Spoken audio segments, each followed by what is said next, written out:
Bienvenue au balado L'investisseur transformé. Avez-vous l'impression qu'il y a trop d'options et d'opinions vous disant comment investir et planifier votre avenir financier? Grâce à son approche simple et directe, l'animateur Ruben Antoine de la firme Toulette Matthews et Associés vous guide à travers la complexité de l'industrie financière. Les sujets abordés dans ce balado vont transformer votre expérience d'investissement et augmenter vos chances de devenir libre financièrement pour toujours. Bonne écoute! Bonjour, chers auditeurs, auditrices. Nouvel épisode du podcast L'Investisseur transformé avec votre animateur, moi-même, Ruben Antoine.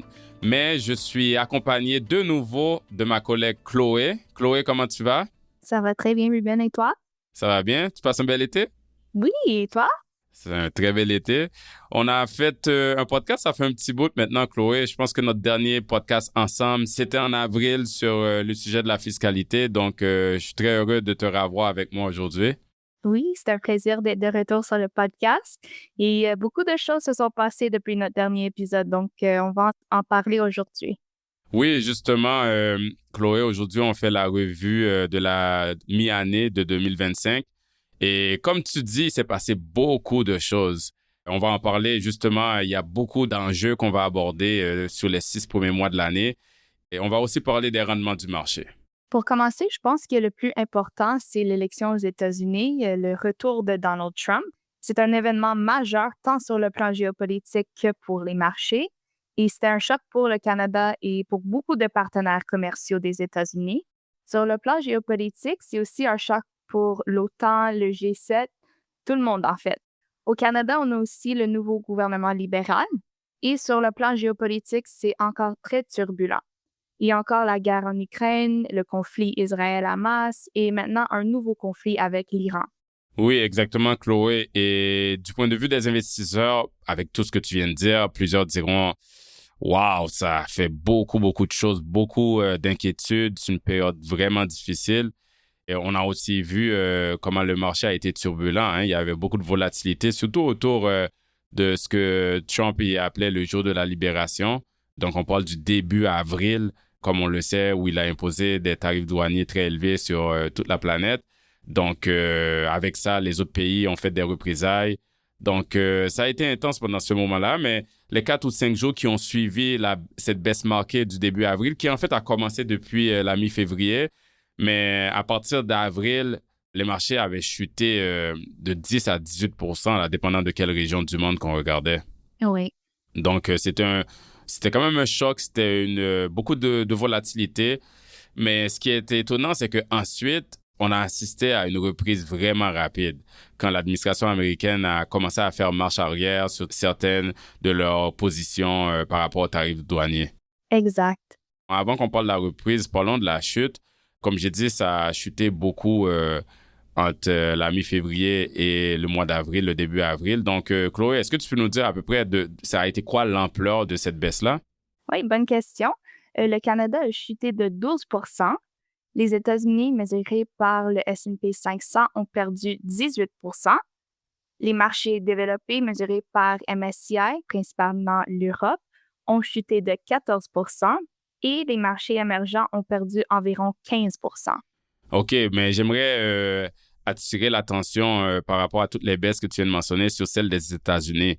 18 %. C'est quand même une grosse baisse, là, parce que ça s'apparente à ce qu'on appelle, là, dans notre jargon, un marché baissier, hein? Exactement. Une baisse de 10 %, c'est une correction. Et une baisse de 20 %, on parle de marché baissier. Donc là, on était vraiment à la limite. Et tout ça s'est produit en l'espace d'un peu plus d'un mois. Mais ensuite, les marchés se sont redressés très rapidement. Puis ça me rappelle vraiment de ce qui s'est passé en février à mars 2020. OK, oui, là, tu parles de la pandémie, hein? On avait eu une très forte chute en février-mars 2020, là, 35 % là, environ pour le marché américain. Puis c'était comme une reprise en V, là. Ça a été suivi d'une reprise, puis c'est ça, là. Donc, je suis d'accord avec toi, là, ça ressemble beaucoup à ce qui s'est passé au début de cette année-là. Mais parlons maintenant des rendements, là, depuis le début de l'année. Donc, le mois de janvier, le mois de février ont été positifs. Puis après, il y a eu la baisse. Puis après, les marchés ont rebondi. Exact. Donc, si on veut passer en revue les rendements des différentes régions pour tous les 6 mois depuis le début de l'année, de janvier à juin Peux-tu nous en dire un peu plus, Chloé? Oui, alors, les obligations à court terme canadiens ont monté de 2 les obligations à long terme canadiennes ont augmenté de 1 les actions canadiennes de 10 les actions américaines de seulement 0,6 les actions internationales de 13 et les actions des marchés émergents de 9 Donc, une très bonne demi-année selon moi. Oui, et puis c'est ça qui est étonnant, hein, parce que si les gens regardent avec leur loupe, juste comme qu'on disait plus tôt, là, le mois de février à avril, ben c'est très négatif, mais quand on regarde pas juste l'arbre, mais on regarde toute la forêt, là, quand on regarde tout le 6 mois de l'année, ben je suis d'accord avec toi, c'est une très belle année, là. Donc, au début de l'année, si on avait demandé à des investisseurs, écoute, ce qui va arriver en 2025, c'est des guerres, des tarifs, des menaces de récession, la majorité n'aurait pas investi, là. Pourtant, là, quand on regarde un portefeuille 100% actions, on a quand même bien fait, là. Exactement. Ce que je trouve frappant, là, Chloé, là, avec toute cette histoire de guerre commerciale-là, là, c'est que, bon, comme qu'on sait, l'agresseur, on va le dire, là, c'est les États-Unis, c'est l'administration américaine. Et l'économie américaine, là, avec les rendements que tu viens de parler, je pense que tu as mentionné le rendement pour les 6 mois de l'année, c'est 0,6%. Donc, les États-Unis ont beaucoup moins performé, proche de zéro, que tous les autres pays que les États-Unis ciblent justement pour leur guerre de tarifs, là. Donc, quand on parle de le Canada ou les pays de l'Europe ou de l'Asie, puis eux, ils ont fait des quand même bons rendements, là. Tu as dit le Canada a augmenté de 10%, l'Europe de 13%. Donc, quand on compare avec zéro pour les États-Unis, c'est un écart énorme, hein. Pourquoi, selon toi, qu'il y a ces écarts-là? Bien, il faut se rappeler que les États-Unis viennent d'une position de force. Leur marché a surperformé tous les autres ces 5 dernières années.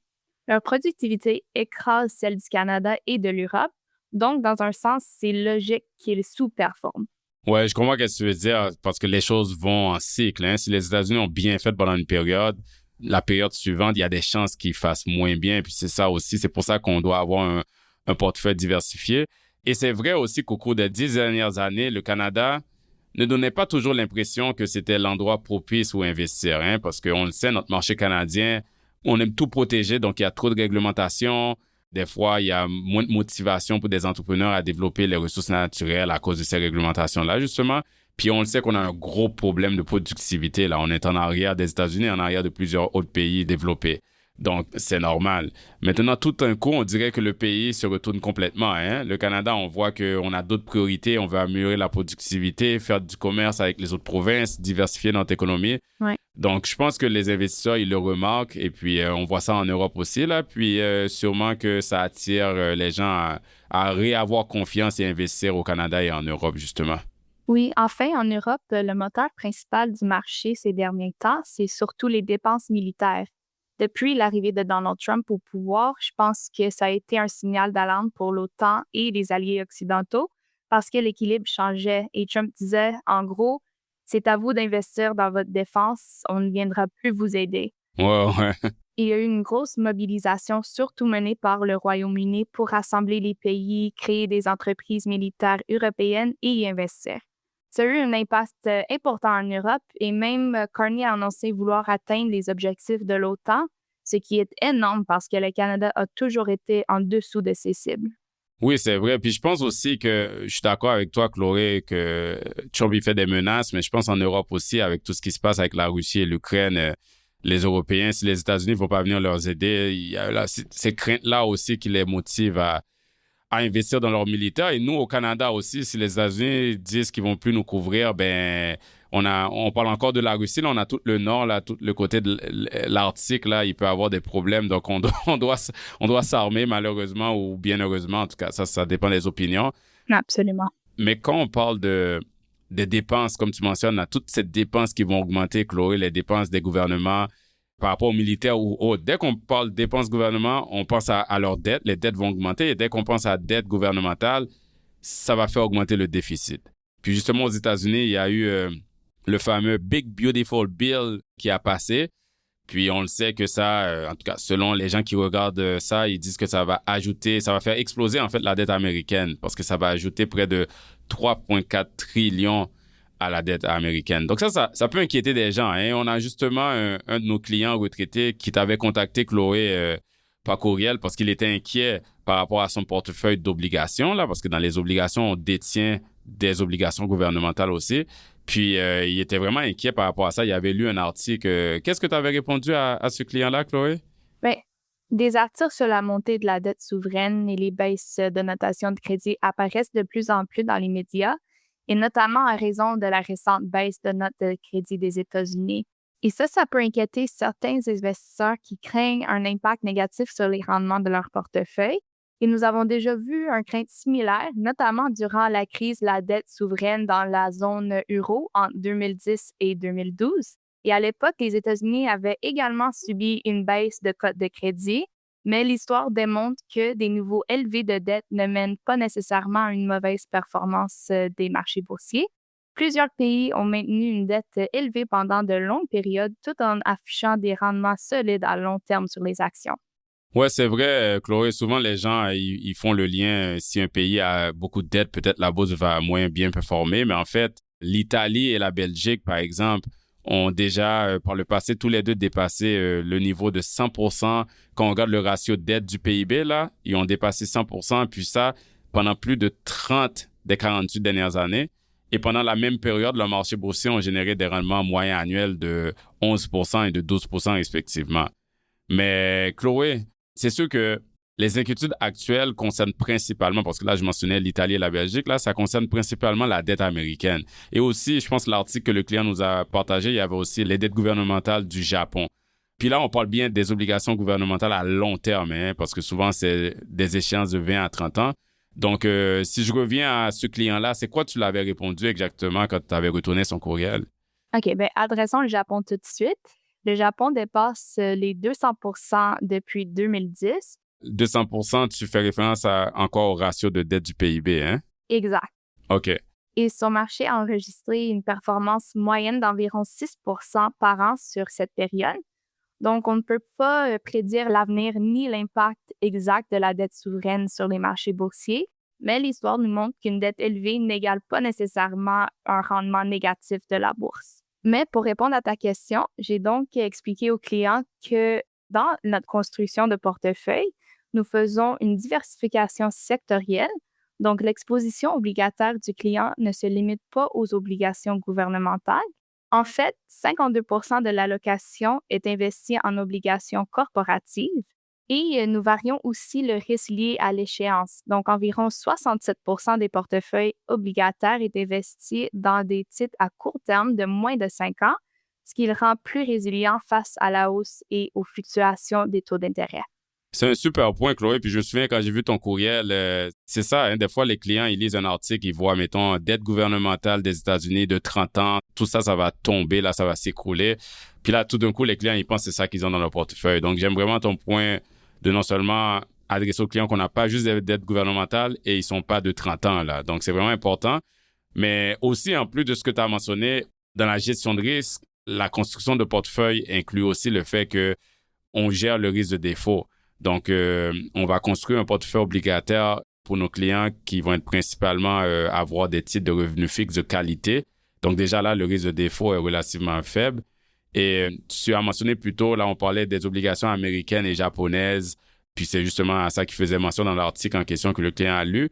Mais dans la construction de portefeuille aussi, on s'assure qu'il y a une diversification géographique. Donc, les obligations de nos clients vont, oui, avoir des obligations américaines, japonaises, mais aussi canadiennes, mais aussi beaucoup de pays d'Europe. Donc, je pense que la diversification, elle vient gérer le risque définitivement. Oui, je suis d'accord. Bon, Chloé, je pense qu'on a fait quand même un bon survol, un bon bilan de la mi-année. Merci beaucoup. Est-ce que tu as un dernier mot avant qu'on laisse nos auditeurs et auditrices? Bien, comme toujours, j'aime rappeler qu'on a déjà vu ce genre de situation. Il y a toujours quelque chose qui inquiète quand on regarde les nouvelles médiatiques économiques. Les médias vendent la peur. Donc, c'est pour ça que les nouvelles sont souvent négatives et ça affecte notre cerveau. Il faut rester calme, investi, diversifié et ignorer le bruit médiatique. Et aussi garder en tête que la réalité est souvent moins noire que ce qu'on entend. Absolument, je suis 100% d'accord avec toi, Chloé, et j'ajouterais aussi que, tu sais, on vient de passer une autre période où ça a baissé, là. C'est pas la première fois qu'on a vu ça, c'est pas la dernière fois qu'on a vu ça. Chloé, qu'est-ce qu'on a fait quand ça avait baissé? Qu'est-ce qu'on a fait par rapport à nos clients? Qu'est-ce qu'on fait toujours quand ça baisse? On a demandé à nos clients s'ils voulaient rajouter de l'argent dans leur portefeuille. Exactement. Nous, on envoie un courriel.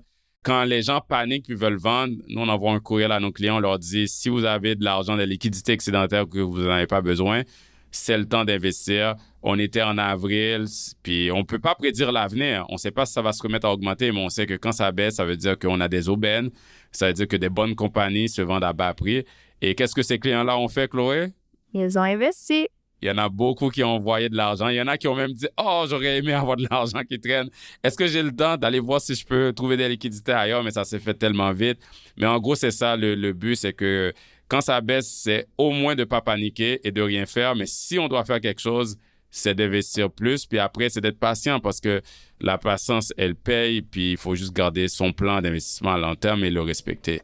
Donc, merci encore, Chloé, pour ce beau bilan de mi-année des marchés boursiers. Et à tous nos auditeurs, auditrices, merci d'avoir été à l'écoute et je vous souhaite un excellent été. Merci. Vous venez d'écouter L'Investisseur transformé, animé par Ruben Antoine. Veuillez visiter le site web tma-invest.com pour vous abonner au balado, demander une copie gratuite du livre L'Investisseur transformé et pour en savoir plus sur la façon dont notre firme aide les investisseurs à atteindre leurs objectifs financiers. Merci. Les investissements et stratégies financières doivent être évalués en fonction de vos objectifs personnels. Les auditeurs doivent alors effectuer leurs propres recherches et consulter un conseiller dans le domaine avant de prendre des décisions sur leur placement et finances personnelles avec les informations fournies dans ce balado.